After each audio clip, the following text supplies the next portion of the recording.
Assalamualaikum warahmatullahi wabarakatuh. Kembali lagi dengan Kak Diva. Kali ini kita akan membahas tentang vektor. Ada yang sudah tahu apa itu vektor? Oke, kita bahas dulu awalnya nih. Besaran itu kan ada dua. Yang pertama ada besaran vektor, dan yang kedua adalah besaran skalar. Besaran vektor adalah besaran-besaran yang memiliki nilai dan juga arah. Contohnya adalah gaya, perpindahan, kecepatan, percepatan, dan lain-lain. Sedangkan besaran skalar adalah besaran-besaran yang memiliki nilai tanpa memiliki arah. Contoh umumnya yaitu usaha, daya, kelajuan, perlajuan, usaha, potensial listrik, dan lain-lain. Nah, pada dasarnya adik-adik harus mengetahui penulisan dan penggambaran vektor. Nah, jadi di sini sudah ada gambar. Nah, jadi pangkal anak panah itu sebagai titik tangkap vektor, tanda panah sebagai arah vektor, dan panjang anak panah sebagai besar vektor. Selanjutnya penjumlahan vektor. Nah, pada penjumlahan vektor ini terbagi 3 cara. Yang pertama metode segitiga, yang kedua metode jajar genjang, dan yang terakhir adalah metode poligon. Oke, kita bahas satu-satu dulu. Yang pertama metode segitiga. Langkah-langkahnya adalah yang pertama lukiskan dulu vektor pertama sesuai dengan nilai dan arahnya. Misalkan vektor A.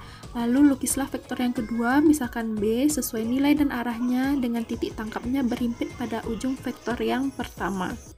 Kemudian, hubungkan titik tangkap vektor pertama atau vektor A dengan ujung vektor yang kedua atau vektor B.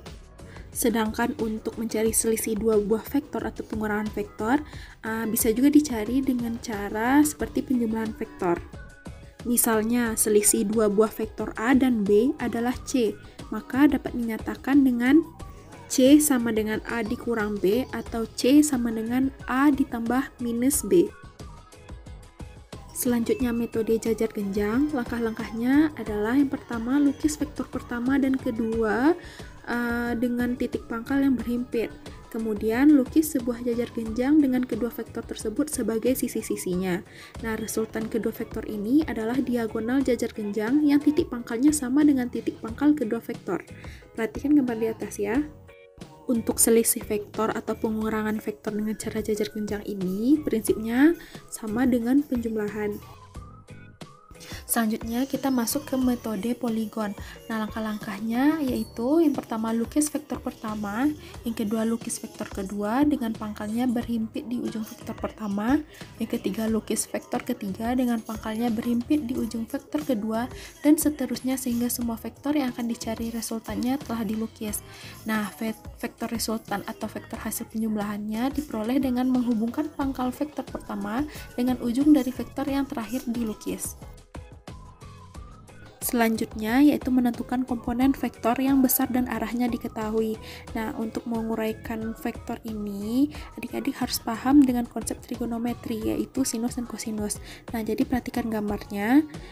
Untuk menguraikan vektor f ke sumbu x, maka digunakanlah rumus kosinus. Maka cos alfa sama dengan fx per f, atau bisa juga ditulis dengan fx sama dengan f cos alfa. Sedangkan untuk menguraikan vektor f yang di sumbu y, maka digunakan rumus sinus, sehingga diperoleh sin alfa sama dengan fy per f, atau bisa juga ditulis sebagai fy sama dengan f sin alfa. Untuk mencari besar resultan vektor, bisa digunakan rumus f sama dengan akar dari fx kuadrat ditambah fy kuadrat. Sedangkan arah vektor bisa dicari dengan cara tan alfa sama dengan fy per fx. Sekian dulu untuk hari ini.